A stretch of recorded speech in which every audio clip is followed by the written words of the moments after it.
जो है ना नींबू मिर्च रख जाना, दरवाजे पे कुछ टोना टोटका कर जाना, माचिस की तीली, ये वो बहुत कुछ चल रहा है। कि वो तिकोना घर में रख लो, कि चौकोना रख लो, कि कुछ टेढ़ा रख लो, कि कोई आकृति रख लो, सब मार्केटिंग है। आपके भाग्य में जो है आपसे कोई नहीं छीन सकता।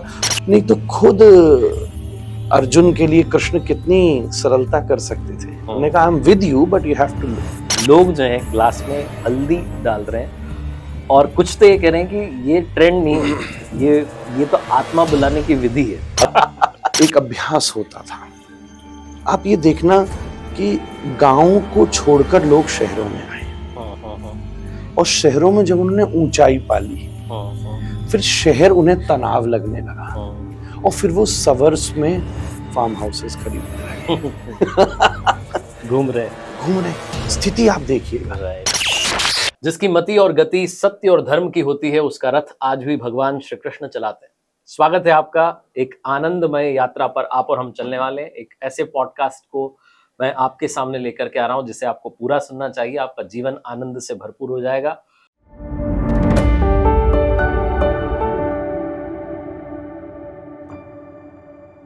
गपशप विद कार्तिक में हम स्वागत करते हैं हमारे अतिथि श्री पंडित जी महाराज का। 38वें गौड़ी संप्रदाय आचार्य हैं, राष्ट्र गुरु हैं, स्पिरिचुअल ओरेटर हैं और अद्भुत ऊर्जा का जो है पावर हाउस है। जैसे ही मैं आपसे मिलता हूँ, आपके चेहरे की सहज मुस्कान जो है जीवन में सारे दुखों को गायब कर देती है, टेंशन सब मिट जाती है। तो बहुत बहुत धन्यवाद इस पॉडकास्ट में जुड़ने के लिए। धन्यवाद। मेरे श्री कृष्ण मुकुट पर जिस मोर के पंख को धारण करते हैं कार्तिक, उसी मोर पर आरूढ़ होकर संपूर्ण विश्व की यात्रा करते हैं। तो जिन्होंने उन्हें आसन बनाया, उन्होंने शीश पर धरा। मैं आपसे बस उसी पद्धति से लगाव करता हूँ। बहुत बहुत धन्यवाद महाराज श्री, आपका आशीर्वाद सदा साथ रहता है। तो पॉडकास्ट का प्रारंभ मैं करना चाहूंगा पहले उस चीज के साथ जो आजकल ट्रेंड बन रहा है। लोग पहले भी अंधविश्वास में यकीन रखते थे, लेकिन थोड़ा ज्यादा ही हो गया कि जो है ना नींबू मिर्च रख जाना, दरवाजे पे कुछ टोना टोटका कर जाना, माचिस की तीली, ये वो बहुत कुछ चल रहा है। तो आप इसको कैसे देखते हैं, इस ट्रेंड को कैसे देखते हैं? कुछ लोग जो अंधविश्वास को मान लेते हैं कि यहाँ से ही मेरे जीवन में चीजें बदल रही हैं, उनको लगता है कि ये नहीं होगा तो जीवन नहीं बदलेगा। देखिए, आदमी को चलने के लिए कोई ना कोई भरोसा चाहिए। तो ये सब मेजरली साइकोथेरेपीज हैं। छोटी छोटी चीजों को दिखा के उससे कुछ नहीं होने वाला। ये बात तो पक्की है। ठीक है, लेमन में सिट्रस होता है तो थोड़ा बहुत डालने से कोई बैक्टीरिया वायरस शायद दरवाजे के कम हो जाते होंगे। हल्दी जो होती है बहुत ही अच्छी, वो भी एंटी बैक्टीरियल होती है। उस आयुर्वेद में उसके गुण हैं। अपन पुराने जमाने में हल्दी की चौक पूर दिया करते थे, कीटे कीटाणु भीतर, यहाँ तक सही है।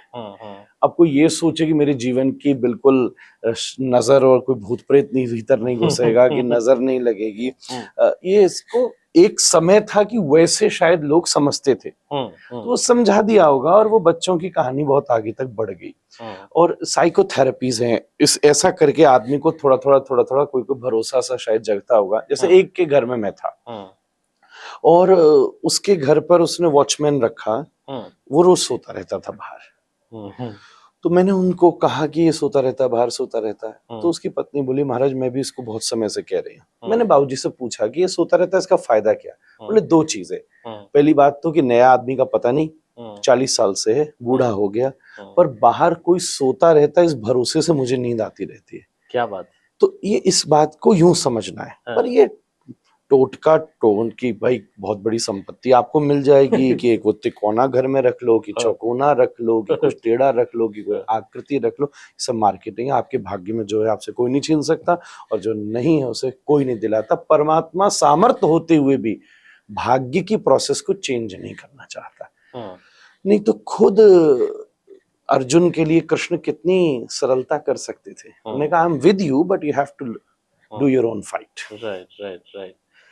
आप एक वीडियो में कह रहे थे कि कोई वो नींबू मिर्च अगर छोड़ जा रहा है तो आलू मिर्च भी छोड़ जाओ, हम सब्जी बना ले। हाँ, मैं तो कितनी बार बोला ये बात कि एक जो मेरे पास फोन आया सवेरे घबराते ही मारे, मैंने दरवाजा खोला, मॉर्निंग वॉक को जा रहा था, दरवाजे के ऊपर 2 हल्दी की गांठें, कुछ नींबू, कुछ मिर्च से रखे थे। कोई जादू टोना करेगा, बांध गया। मैंने बांध गया तो खोल दे भाई तो और फिर भी तुझे अगर कुछ ज्यादा डर लग रहा है तो एक पर्ची रख कि कल से आलू टमाटर हल्दी सब सब्जी और रख जा, धनिया रख जा। सब्जी मंडी नहीं जाना पड़ेगा मुझे, बढ़िया से भोजन बनाइयो, ठाकुर जी को भोग लगाइयो, गौ माता को खिलाइयो, गुरु जी का नाम लियो और खपाखप खा जाइयो। कोई चिंता की बात नहीं है। आजकल एक सोशल मीडिया पर ट्रेंड चल रहा है महाराज श्री, जिसमें लोग जो है ग्लास में हल्दी डाल रहे हैं और कुछ तो ये कह रहे हैं कि ये ट्रेंड नहीं है, ये तो आत्मा बुलाने की विधि है। तो आप ऐसे लोगों के बारे में जब सुनते हैं, ऐसे वीडियोस आपके पास भी आते होंगे, आपको नहीं लगता कि कुछ अजीब बातें हो रही है? हाँ, बेचारों पे दया आती है मेरे को कि और प्लीज अगर ऐसे लोगों को आप कोई आत्मा बुलवा रहे हो तो कम से कम हल्दी, ग्लास, पानी, आपके पूर्व पुरुष ही आ रहे होंगे उसमें आत्मा बन के। आई डोंट थिंक से कोई अपने दादाजी परदादाजी को चाहता होगा कि वो ग्लास में हल्दी की तरह से नीचे लुढ़कते चले जाएं। बहुत हमारे पास अच्छे साधन है। जो ये कंफ्यूजन्स उन स्तरों के लोगों पर पहुंचते हैं जो आत्मा क्या है, जीव क्या है, प्रेत क्या है, भूत क्या है, इन सब शब्दों के अर्थ को नहीं समझते। आत्मा तो परमात्मा का अंश है, हवा है। घटाकाश और पटाकाश, थोड़ा सा शास्त्र पढ़िए तो आपको भ्रम ही नहीं होगा। आत्मा से जो मिल लिया वो तो परमात्मा से मिल लिया, क्या बात है। तो ये तो एक केमिकल फॉर्मेशन है। मैं भी एक दिन बैठ के बना रहा था कुछ, तो बच्चों ने रिकॉर्ड सा कर लिया। मैं तो सर्दी में ठाकुर जी को शरबत भोग लगा रहा था। फिर हमने कहा मेक योर लाइफ कलरफुल, ऐसे कर दो, कोई बात नहीं, ट्रेंड में थोड़ी भक्ति डाल देनी चाहिए। बट आत्मा आ जाएगी और बेचारी नीचे गिरी, फिर उसको मोक्ष कैसे दिलाएंगे? उस हल्दी के ऊपर मुझे लगता है रोली डालेंगे, फिर कहेंगे कोई शमशान की राख भी लेकर के आओ। तुम जब जबरदस्ती का टाइम वेस्ट कर रहे हो। मैं उन सभी निवेदन करूं उन लोगों से कि आप भी अच्छा अच्छा काम कीजिए। और मेरे समाज के लोगों से भी साधन है कि जो इस प्रकार के चीजों को फैलाते हैं कि भाई आत्मा आती है, ये आ जाती है, थोड़ा सा उनके प्रति आप अवेयरनेस रखिए। ऐसे जाल में फंसने को, कोई अच्छा काम कर रहे हो सपोर्ट कीजिए, सोशल सोसाइटी से रिलेटेड कोई अच्छा काम कर रहे हैं, अट्रैक्शन ऑफ पॉइंट, ये सब जादू टोना नहीं होना चाहिए। इससे दुनिया कौन सा हित होने वाला है। मैं निवेदन करूं, ऐसा कोई आत्मा आती है और कुछ बताती है तो फिर वो एक अभी एयर इंडिया की फ्लाइट में था, उसको किसी ग्लास में बुलाया जाए। बेचारा पायलट, इतनी बड़ा हादसा हो गया। मैं तो उस दिन मेरा दिल धड़क गया। पूरा भारत इस समय यात्रा करने से घबरा रहा है। तो मैं किसी ऐसे विशेषज्ञ से आपके माध्यम से निवेदन करता हूँ कि वो जो अभी तक कॉन्स्पिरेसी नहीं खुल पाई है वो तो कि फ्लाइट में हुआ क्या था, तो वो जो उस फ्लाइट के किसी टेक्निकल व्यक्ति को बुलाए, अगर उस पर सामर्थ्य, और पूछे, और एयर इंडिया और सारे समाधान निकल करके आए। बकवास करने से कुछ नहीं होता। थोड़ा सा सावधानी से चलिए। बेचा हल्दी डालिए, मैं भी डाल दूंगा, पर आत्मा घुसाने की जरूरत नहीं है। आत्मा घुसाने की जरूरत हल्दी पानी मिला के पीने से आपकी आत्मा शुद्ध हो सकती है। स्टारबक्स गोल्डन मिल्क के नाम से डॉलरों में बेच रहा है बाहर। तो हल्दी को पानी में डालिए, आयुर्वेद कहता है और हमारे पुराने लोग कहते हैं। आज मैं बहुत गोविंद देव में गा के आया, मेरा गला थोड़ा सा खराब है, कोई मुझे पानी डाल के दे दे। तो मेरा बिल्कुल बहुत बढ़िया गर्म पानी और थोड़ी हल्दी ऐसे डालिए जैसे स्प्रिंकल करते हो, फिर घोल के पी जाइए, आपके अंदर की आत्माएं निकल जाएंगी। एक बात मैं कहना चाहूंगा कि कैप्टन सुमित सभरवाल जो उसके पायलट, एक अभी रिपोर्ट आई है महाराष्ट्र, उसमें बताया गया कि उन्होंने 2000 लोगों की जानें कम से कम बचाई हैं। कितने लोगों की जानें बचाई? उन्हें पता चल गया था कि अब ये क्रैश होने जा रहा है, वो उसको ऐसी जगह ले गए जहां कम से कम नुकसान। वाह, no, I salute to the pilot. And वो बहुत ही बड़ी ट्रेजेडी थी। कोई भी नहीं चाहता कि ऐसी क्या सिचुएशन बने। हालांकि ट्रैवल में कहा जाता है कि एयर ट्रैवल सबसे सेफेस्ट है। रोड ट्रैवल तो ऐसे बड़े बड़े इंसिडेंट होते ही हैं। और एक बहुत बड़ी अवेयरनेस भी सोसाइटी में आई है और उसको मैं सैल्यूट करता हूँ। जो लोग चले गए उनके लिए बहुत बड़ी श्रद्धांजलि देता हूँ। मजाक की बात अलग है, मैंने तो उस पर बहुत बोला भी था। और जो चले गए वो बहुत दुखदाई है। जिसने भी इसमें कुछ भी हिंसा घटाने का प्रयास किया वो मेरे लिए परमात्मा के ही समान है।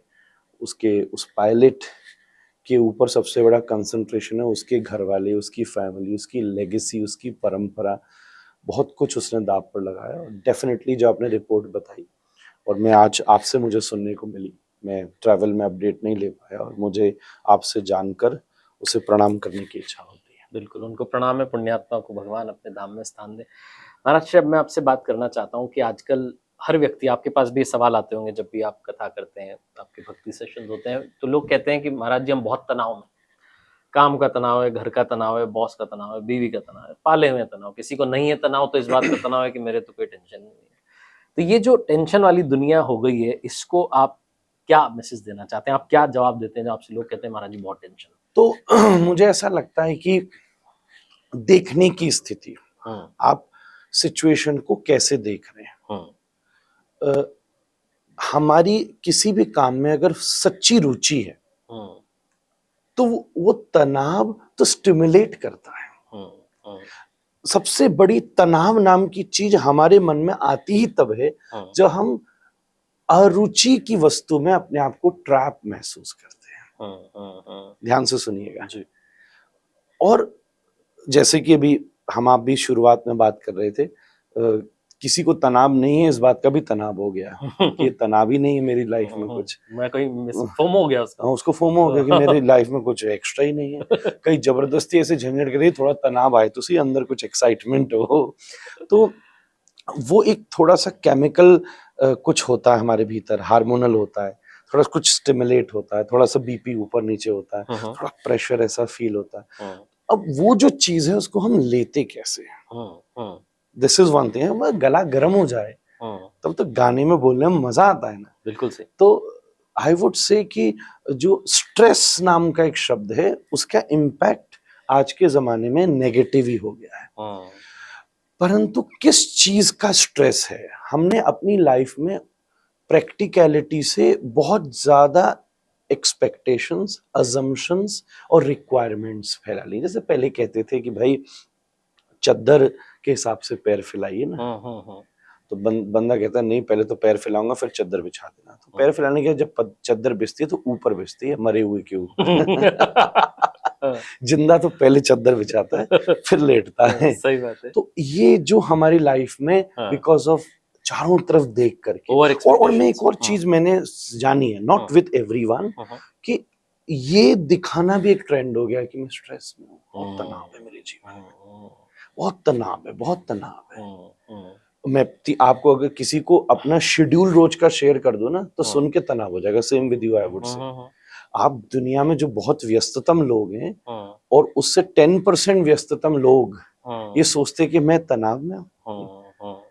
ये कैसी स्थिति है? तो जब किसी भी चीज में आपका एक्साइटमेंट जुड़ता है ना, जब जीवन में कुछ करना है तो दूसरा तनाव कुछ नहीं कर सकता। वो तो सपोर्ट करता है। आनंद आ गया। कई बार हेल्थ इश्यूज से रिलेटेड तनाव होता है, एंजाइटी हो जाती है, हम एक्सपेक्ट, जैसे स्टूडेंट लाइफ में कई बार हो जाता है। तो मैं सॉल्यूशन के रूप में आपसे ये कहूंगा कि होता क्या है कि शरीर सो जाता है पर कहीं ना कहीं सबकॉन्शियस माइंड उस समय भी आराम नहीं कर पाया बिकॉज किसी गोल को अचीव करना है।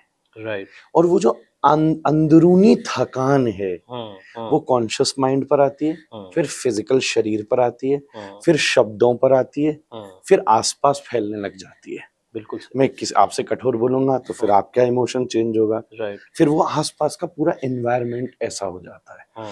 तो मेडिटेशन बहुत अच्छी चीज है। अगर आप अपने आप को, मतलब आप थक कर नहीं सो रहे, आप अपने आप को विद डिसीजन आराम दे रहे हैं, आराम दे रहे हैं जी। आप फील कर रहे हैं कि ये सब कुछ भी नहीं है। तो जब आपका सबकॉन्शियस माइंड, इनर कॉन्शियस, जो भी शब्द देना हो, उस मेडिटेशन से जब उसको आराम होता है तो फिर आपकी आत्मा को आराम होता है, आपके मन को आराम होता है, आपकी बुद्धि, विचार, शरीर, फिर आसपास के संबंधों को आराम होता है जी। मैं कल रात भर ट्रैवल करके 4 बजे जयपुर पहुंचा। सुबह से मेरे शेड्यूल, हम आप दोनों साथ में थे। आपके आने से पहले केवल 15 मिनट का मैंने एक योग निद्रा का अभ्यास किया और इस समय मैं फिर से सुबह वाले रॉकिंग कीर्तन के लिए तैयार हूँ। क्या बात है। तो तनाव को गायब करना है तो मन को जो है आपको स्ट्रॉन्ग करना पड़ेगा, और वो होगा जैसा महाराज ने बताया, मेडिटेशन से, ध्यान से, चाहे जो उसका नाम दीजिए, जो भी नाम देना, थोड़ी कोई भी थेरेपी आप लीजिए। उससे आज के समय पूरी दुनिया इस पर विचार कर रही है। बिल्कुल बिल्कुल, पूरी दुनिया इस पर विचार कर रही है। तो पहले समय में एक अभ्यास होता था। आप ये देखना कि गांव को छोड़कर लोग शहरों में आए और शहरों में जब उन्होंने ऊंचाई पाली फिर शहर उन्हें तनाव लगने लगा और फिर वो सवर्स में फार्म हाउसेस खरीदने लगे। घूम रहे स्थिति आप देखिएगा। अरे एक किसान के बच्चे को कभी 10-10 किलोमीटर पढ़ने जाना होता है, उसको तनाव नहीं होता। बिल्कुल नहीं होता। कई बार ऐसे लोग हैं, अगले हफ्ते उनके घर में रोटी कहाँ से आएगी इसका पता नहीं है जी, उसको तनाव नहीं होता। और मेरे को एक चीज मैं आपसे और कहूंगा, तनाव का एक बहुत बड़ा कारण है आसपास की संगति क्या है, बिल्कुल सही। आसपास की संगति क्या है। जैसे पुराने जमाने में कहते थे चुटिया इसलिए रखते थे विद्यार्थी कि नींद ना आ जाए, और इस चीज का कंपटीशन भी होता था कि कौन सबसे कम सोकर अध्ययन कर सका। पर एक व्यक्ति इस ट्रैप में फंस गया जो ये विचार कर रहा है कि कौन ज्यादा से ज्यादा सो सकता है, कौन ज्यादा से ज्यादा पी सकता है। अरे आज तो ये कंपटीशन है कि कौन लेट तक उठ सकता है। 1 बजे नींद आ रही, तो अरे यार तू तो आउट ऑफ द सोसाइटी आदमी है, पुराना लगता है यार, कम से 4 बजे तक तो जगना चाहिए, 5 बजे तक तो जगना चाहिए। उठने वाली दुनिया में आसपास का जो वातावरण है वो कई बार नहीं तनाव को डिफाइन करता है। राइट, किस लेवल का तनाव? हाँ, स्ट्रेस को, आसपास का वातावरण स्ट्रेस को डिफाइन करता है। ये मैंने कब एहसास किया, आपको एक छोटी सी घटना सुनाता हूँ कि मैं अमेरिका गया, तो एक व्यक्ति मेरे साथ ट्रैवल करा, कम से कम हमने 500-800 मील ट्रैवल किया अमेरिका में। अमेरिकन रोड्स आपको पता है। राइट। 1-2 साल बाद वो मेरे पास भारत आया। हम वृंदावन थे, वृंदावन की कुंज गली तो जय जयकार है, वहां भी घूमे, राधा रमण मंदिर भी गए। जी। उसमें मैं गाड़ी चला रहा था और हम लोग तो वहीं के ट्रेन में, वो मेरे बगल में बैठकर जिस रास्ते पर मैं स्मूथली जा रहा था वो तनाव में था। ओ गाड़ी गई, नाली में गई, इधर ओ वो गए, ये गाय आ गई, ओ कुत्ता आ गया। बिकॉज वो उसका माइंड ट्रेंड एक स्मूथ एक्सप्रेस वे के हिसाब से। राइट। वो अमेरिका में उसने कभी ये ट्रेनिंग भी नहीं ली कि मतलब क्या करना है, मतलब रास्ते में कुत्ता भी आ सकता है, कुछ भी हो सकता है। हाँ, और हम लोग पता है सो जाते हैं यार, बस सच बोरिंग हाईवे। हम अमेरिका में गए, हमने कहा ये तो नींद आ रही है, तो एडवेंचर ही नहीं, मस्त बैठ जाओ क्रूज पे और लगा लो गाड़ी।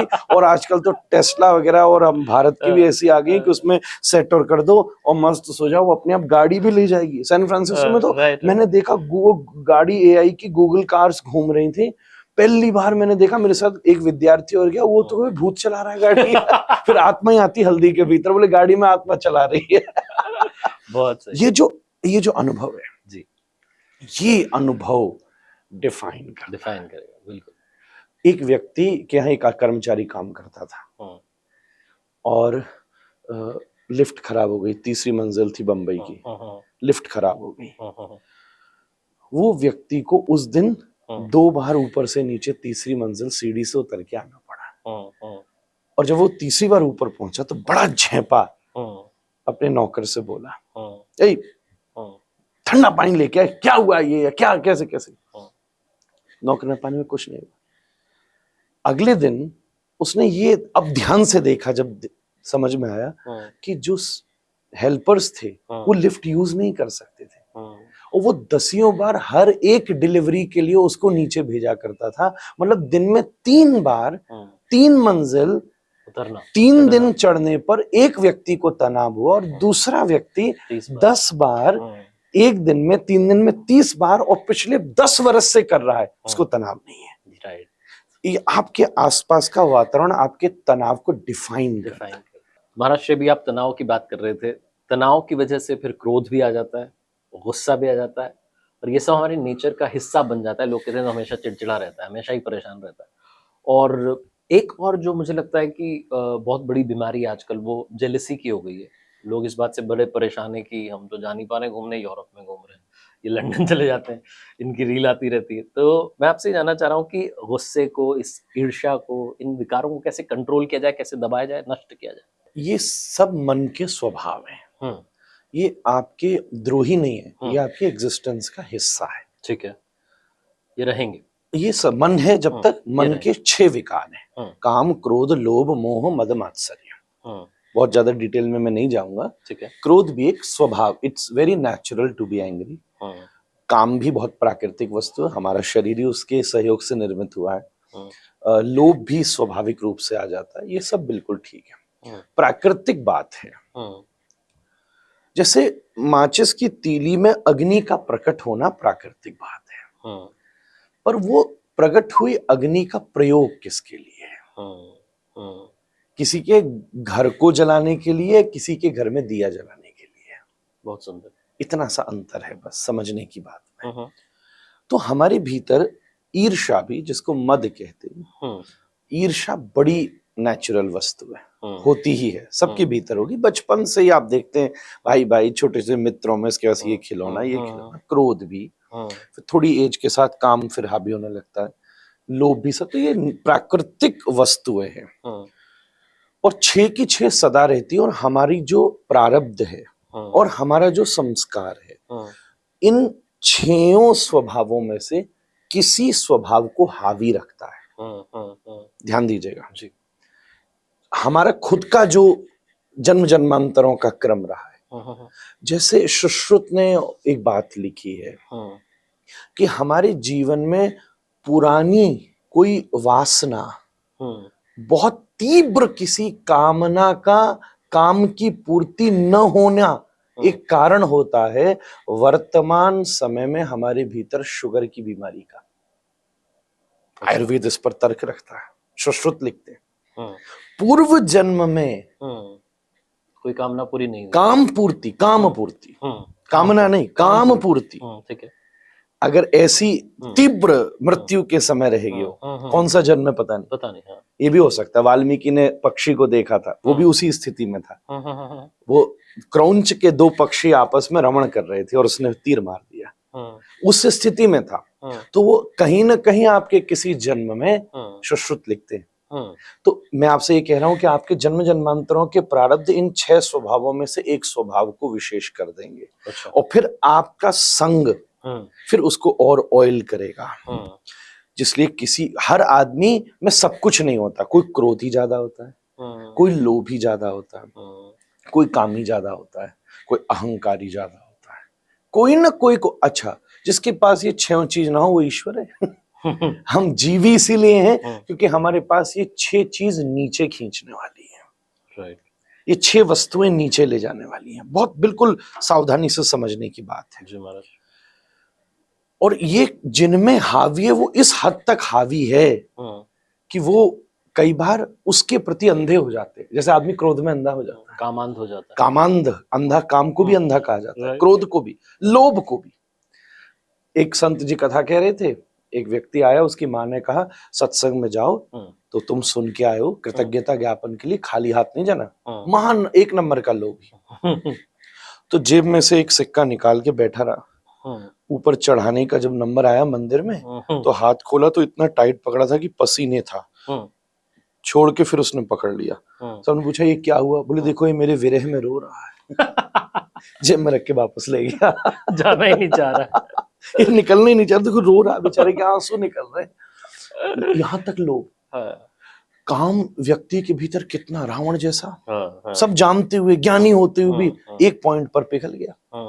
सुपर्णखा ने सीता के वो सौंदर्य का वर्णन किया है जिसकी कल्पना नहीं कर सकता। लोग कहते हैं बहन को बचाने के लिए सीता का हरण किया, ये भी किंवदंती फैलती है। ना, आप शास्त्र पढ़ के देखिए। एक हनुमान नाटकम में प्रसंग आया है कि जब देवता आए रावण से मिलने और सुपर्णखा ने सीता जी के रूप का वर्णन कर दिया था, तो वो अंदर चला गया और योजना कर रहा था कि स्त्री को कैसे हासिल किया जाए। उस समय ब्रह्मा जी आए लंका में, बृहस्पति आए। तो जो रावण का द्वारपाल है वो संस्कृत के श्लोक में क्या कहता है कि ब्रह्मन नद्धैनस नैष समस तुष्णिम बहिस्थीयताम। ब्रह्मा जी, रावण अभी अध्ययन नहीं करेंगे तो उनकी तबीयत ठीक नहीं है, जाइए यहां से। बृहस्पते जड़मते नैषा सभा वज्रना। बृहस्पति जी पुरोहित की तरह पाठ करते थे। ए बृहस्पति जी शांत हो जाओ, ये तुम्हारे इंद्र चेला की सभा नहीं है, चुप हो जाइए। हे तुमरू, संगीत को बंद कर दो। क्यों? बोले सीता रल्लक भल्ल भग्न मनसा स्वस्थो न लंकेश्वर। लंकेश्वर अस्वस्थ है, क्यों? बोले सीता के भौं रूपी भाले ने उसके मन का भेदन कर दिया है। ये हनुमान जी ने लिखा है श्लोक। काम में वो इतना अंधा हो गया कि उसका पूरा विवेक खत्म हो गया। तो ये एक विकार प्रारब्ध और संग के हिसाब से सब नष्ट कर देता, नहीं हावी होता है, स्टिमुलेट करता है। राइट। कोई ना कोई काम, क्रोध, 6 हम लेकर आए, ठीक है, और एक कोई ना कोई उसमें से एक हावी होता है। कैसे कंट्रोल हो? कंट्रोल करने का सबसे बड़ा एक ही नियम है कि मन को कंट्रोल करने का साधन है आपका विवेक। विवेक कहती है उसको है। जैसे एक बात ध्यान से देखना, एक कुत्ता है, जिसके गले में कोई पट्टा नहीं है और जिसके मालिक के हाथ में कोई रस्सी नहीं है, आपको उसको देखकर डर लगेगा, चाहे वो स्ट्रीट डॉग ही क्यों ना हो। और वहीं एक कुत्ता है, चाहे कोई खतरनाक ब्रीड है पर किसी के हाथ में उसका पट्टा है, तो आप वॉक करते हुए उसके पास से निकल जाएंगे, that he is responsible. Right. खुला हुआ नहीं, बस मन के ऊपर भी साधु के संग का पट्टा बांध के रखना चाहिए। क्या कबीर कुक्कुर राम का मोती मेरा नाम, गले विच डोरी प्रेम की जित खेचत तित जाऊं। क्या बात। आपका विवेक पक्का हो। मन डोल गया अर्जुन का मोह में, एक विकार आ गया ना उसमें, मोह, काम क्रोध और सबको जीत चुका है, काम को जीत गया था वो। रंभा के सामने प्रस्ताव दिया, रंभा नहीं, जैसे कुंती और माद्री हैं, रंभा मेरे लिए आप वैसी हो। अर्जुन ने जवाब दिया, काम नहीं पकड़ सका अर्जुन को, क्रोध नहीं पकड़ सका अर्जुन को, पर मोह ने फंसा लिया। तो श्री कृष्ण ने क्या किया, रथी बनकर उसके इंटेलेक्ट को एम्पावर किया। ऐसा गीता का ज्ञान दिया कि जैसी गाड़ी है, ट्रैक्टर के ड्राइवर से फरारी चलवाओगे क्या? असली रील बन जाएंगे। वो खेतों में उड़ा देगा फरारी तो बेचारी फरारी के बीज लग जाएंगे चारों तरफ, और फरारी के ड्राइवर से ट्रैक्टर चलाओगे क्या?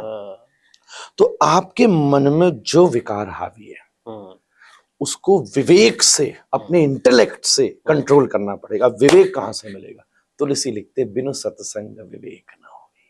क्या बात, आनंद आ गया। एक अच्छा संग करिए, उस संग से आपको ये कॉन्शियसनेस नहीं, ओ मेरे में क्रोध आया, नो आई शुड कंट्रोल।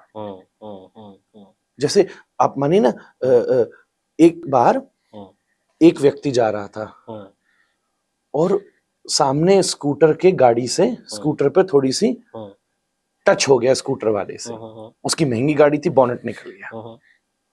4 लोग साथ में बैठे थे, एकदम हावी हो गया, मेरी गाड़ी तोड़ दी, नहीं लेकर आया। चल नहीं यार, गाड़ी सड़क पर चलती, इंश्योरेंस क्यों कराता है, पैसे क्यों देता हर साल, ठीक करा लियो। कोई जानबूझ के थोड़ा ना मारता, उसकी भी स्कूटर में चोट लग गई बेचारे की। अगले महीने वो फिर से जा रहा था। आज जब गया तो एक साइकिल वाले ने उसकी गाड़ी के साइड में खरोंची मार दी, बेचारे से डिसबैलेंस हुई, गर्मी बहुत थी, सिर घूम गया, चल रहा था। पुरानी बातें आती तो इतना नहीं होता। 3 लोग जो पास बैठे थे, अरे ये सब लोग क्या, ये क्यों चलते हैं? गाड़ी की सड़क पर साइकिल लेकर चलोगे, इसको बताना चाहिए। तीनों ने और दरवाजा खोल दिया, ये और हावी उतरा, उसके गला मान पकड़ लिया, मारपीट शुरू हो गई। बात कहां से कहां आगे बढ़ गई, आप ये देखिएगा। संग ने उसके विवेक को नियंत्रित किया कि उसके अंदर उत्पन्न होने वाले क्रोध को संभाला गया। कृष्ण लगाम पकड़ के बैठे हैं तो अर्जुन के मोह को नियंत्रित कर लिया, और इस युद्ध को, जो पारिवारिक युद्ध था, उसको वैश्विक धर्म संस्थापना का समायोजन बना दिया। बहुत सुंदर, आनंद आ गया। अब मैं आपसे जानना चाहता हूँ कि इतने सारे मंत्रों की बात होती है, प्रभु को प्रसन्न करने का मंत्र क्या है? क्या मंत्र बताएंगे आप?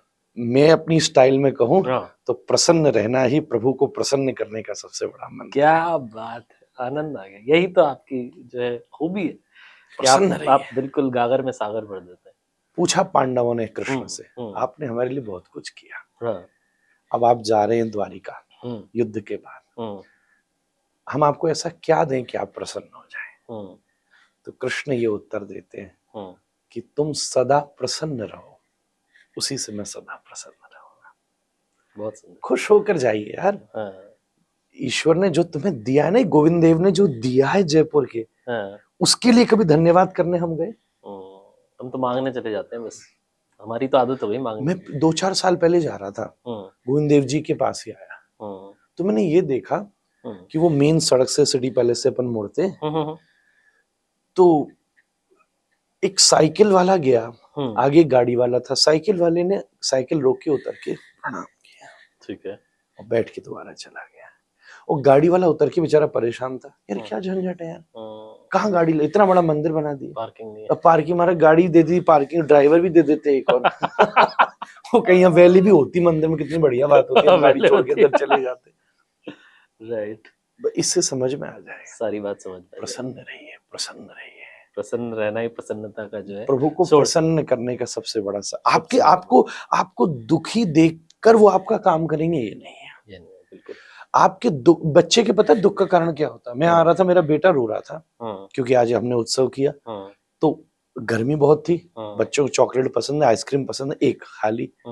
अब वो इसके बाद दुखी थे और चाहिए, और उसके दुख को देखकर मैं उसका स्वास्थ्य नहीं खराब कर सकता। तुम सैकड़ों बार रो लो, पर अगर तुम्हारा अहित होगा तो सच्चा परमात्मा कभी तुम्हारे अहित की वस्तु तुम्हें प्रदान नहीं कर सकता। बहुत प्रसन्न रहिए।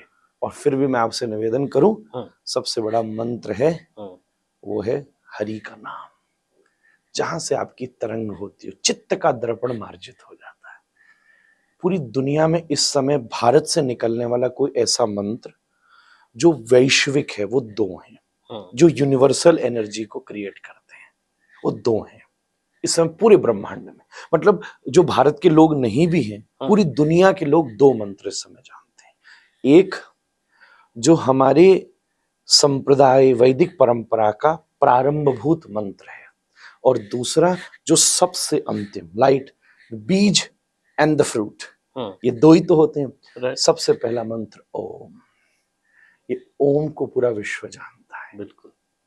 इस समय तो सब जानते हैं, बिल्कुल। या तो इसको जानते हैं, और या दूसरा सबसे अंतिम मंत्र हमारे वैष्णवाचार्यों के प्रभाव से, हरे कृष्ण कृष्ण कृष्ण हरे हरे, हरे राम राम राम हरे। आपको चाहे रशिया हो, चाहे यूक्रेन हो, चाहे चाइना हो, चाहे अंटार्कटिका में भी कोई बैठा होगा तो भी कर सकता है। बिल्कुल सही। ओम ये बीज और उसका फल, ये 16 अक्षर का महामंत्र, ये वैश्विक मंत्र है जो यूनिवर्सल एनर्जी क्रिएट करते हैं। ये दो या इन दोनों के बीच में आने वाला कोई भी मंत्र पकड़ लीजिए, प्रसन्नता से करिए, प्रभु प्रसन्न हो जाए। क्या बात है। अब मैं अपने पॉडकास्ट के अंतिम फेज में चलता हूँ, आपसे जानना चाहता हूँ कि कुछ लोग वेकेशंस पर जाते हैं, बड़ी मुश्किल से छुट्टियां मिलती हैं, छुट्टियां मनाने जाते हैं, घूमने जाते हैं, खर्चा करते हैं, सब करते हैं, वापस आते हैं, फिर वही लोड शुरू हो जाता है। वो ये भूल जाते हैं कि कल तो मैं लंदन में था, कल तो मैं मनाली में था, कल तो मैं गोवा में था। इतनी जल्दी हम भूल के वापस उसी टेंशन की दुनिया में चले जाते हैं। तो कैसे थोड़ा सा इंटरनल पीस लाया जाए? वहां रहकर थोड़ी देर के लिए यहाँ की व्यवस्था से मुक्त होना आवश्यक है। और मैं एक और बात कहूंगा, vacation should not be running from your work. आज जो आइडियोलॉजी बन गई ना कि मैं अपने काम से भाग रहा हूं छुट्टी लेने के लिए, नहीं। वेकेशन अगर आपके काम का रिजुविनेशन है तब तो वेकेशन है, तब वेकेशन है। और अगर वो रिजुविनेशन है तो आप लौटकर व्यस्त हैं, पर वो रिजुविनेशन आपके उस काम को और एम्पावर कर देगा, और आप नहीं भूल सकते फिर। पर अगर if you have run out, जैसे मैं कभी कभी मन करता बहुत ज्यादा बोल लूं, तो महीने में कभी ऐसे एक आध दो जगह बिल्कुल स्वतंत्र हो गया, थोड़ी देर के लिए मौन हो गया। पर ये मेरा मौन होना मेरे काम से भागना नहीं है, मेरी सेवा से भागना नहीं है। हमारा वेकेशन अगर शो ऑफ है तो वो रील्स पर खत्म हो जाएगा, क्योंकि वो जो पड़ोसन थी उसने लंदन की डाली थी और मैंने पेरिस की डाल दी और उसके लाइक आए थे 10,000, मेरे आ गए 20,000, done. That's also become a work now. Right. तो रियल तो देखा ही नहीं हमने। आप अपने वेकेशंस को जो प्लान करते हैं, मेरा सभी भारतीयों से ये निवेदन है, ठीक है, कि पूरे विश्व को घूमना चाहिए, ठीक है। और मैं भी घूमा हूँ बचपन से, उसने मुझे बहुत सहयोग दिया है, क्योंकि भ्रमणात् पूज्यते राजा, एक योगी, एक ज्ञानी भ्रमण करके पूज्य होता है, ज्ञान बढ़ता है घूमने से। बड़े बड़े ऋषि मुनियों की कहानियां सुनिए, वो चाहे ऑटोबायोग्राफी ऑफ अ योगी पढ़ लीजिए, जो one of the best selling book है, राइट। और सबने एक जीवन में यात्रा की है, बिल्कुल। राम भी एक यात्रा में गए, कृष्ण भी एक यात्रा में, सब एक यात्रा में रहे, तो घूमिए। पर मैं आपसे एक निवेदन करूंगा, आपकी यात्रा दो हिसाब से होनी चाहिए, एक जगहों को देखने की और एक फिर अपने आप को देखने की। कभी कभी तो ऐसी यात्रा कीजिए, बहुत अच्छी बात है, आप लंदन जाइए, कभी उज्जैन भी तो जाइए अपने आप को देखने की। क्या बात है। जरूर आप पेरिस जाइए, कभी वृंदावन भी चल करके आइए, कि अटारी पर बरसाने वाली क्या बैठकर कृपा कर रही है। जगह को देखना एक यात्रा का संदर्भ है। फिर कभी कभी आप जरूर थेम्स पर बोटिंग कर आइए, पर ऋषिकेश में गंगा के किनारे बैठकर थोड़ा सा अपने आप को भी देख लीजिए। बहुत ये भारत के पास अवकाश है। ऐसे घूमिए कि संसार का घूमना बंद हो जाए। क्या बात है, बहुत धन्यवाद महाराज श्री, आनंद आ गया आपसे चर्चा करके। थोड़ी सी समय की आपको भी कमी है, मुझे भी लगा कि अब विश्राम देना चाहिए। अगर आप कहें तो और चर्चा बढ़ा सकते हैं। अरे मैं तो आपके साथ रात भर बैठ सकता हूँ। चर्चा परिश्रम नहीं है, तो हाँ, प्रवाह है। प्रवाह है, बिल्कुल। अंत में आपका व्यूअर्स के लिए क्या जो है मैसेज होगा, हमारे भारत के सभी साथियों के लिए, विश्व के सभी साथियों के लिए आपका क्या संदेश होगा, स्पेशली ऐसे टाइम में जब लोग ये कह रहे हैं कि 2025 अभी तो आधा बीता है, आधा और आने वाला है, इतनी टेंशन लेके चल रहे हैं लोग कि क्या क्या दिखाएगा? आपके खत्म होते सब खत्म हो जाएगा। इसलिए विश्व कब खत्म होना है, जब होना होगा हो जाएगा। आपका तो अभी खत्म हो सकता है। इसलिए वर्तमान को जीना शुरू कीजिए। अपने पहले मोमेंट को सजाइए, फिर डे को सजाइए। पूरा दिन 4 हिस्सों में बांट लीजिए। कुछ हिस्सा धर्म को दीजिए, कुछ हिस्सा अर्थ को दीजिए, कुछ हिस्सा काम को दीजिए, कुछ हिस्सा मोक्ष को दीजिए, कुछ हिस्सा प्रेम को भी दीजिए। बहुत सुंदर। पहले मोमेंट को बांटिए, फिर दिन को सजाइए, फिर दिन के साथ धीरे धीरे आपको लगेगा हफ्ता सज गया, महीना सज गया, साल सज गया, पूरा जीवन सज गया। आप खत्म हो गए तो सब खत्म हो जाएगा।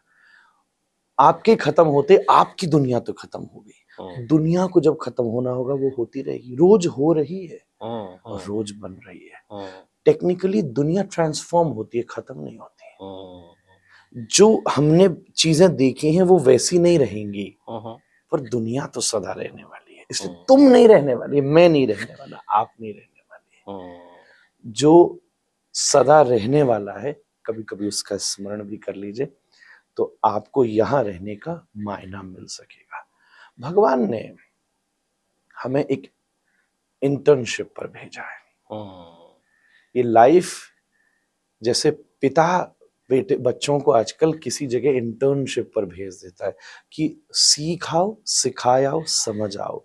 मुझे लगता है परम पिता इस दुनिया में हम सब बच्चे बच्चियों को इंटर्नशिप पर भेजता है। इसको बहुत, तभी तो फिर एक दिन यहाँ से एग्जिट लेना ही पड़ेगा। परमानेंट कंपनी तो है नहीं। इस इंटर्नशिप को बहुत आनंद के साथ, एक्सपीरियंस के साथ, इस याद में कि कभी उसकी नौकरी भी करनी है। क्या बात, मजा आ गया। What a beautiful thought. Thank you so much महाराज श्री, आज के इस कॉन्वर्सेशन में जुड़ने के लिए। और आनंद कास्ट था ये आज वाला। yes. तो पिछली बार वाला भाव कास्ट था, आज वाला आनंद कास्ट था। बहुत बहुत धन्यवाद आपको, सादर प्रणाम हम सभी भक्तों की ओर से। और हम आप मिलके ऐसे कास्ट बहुत सारे करते रहे और समाज को कास्ट से मुक्त करते रहे। बिल्कुल सही। जय जय श्री राधे। जय श्री राधे।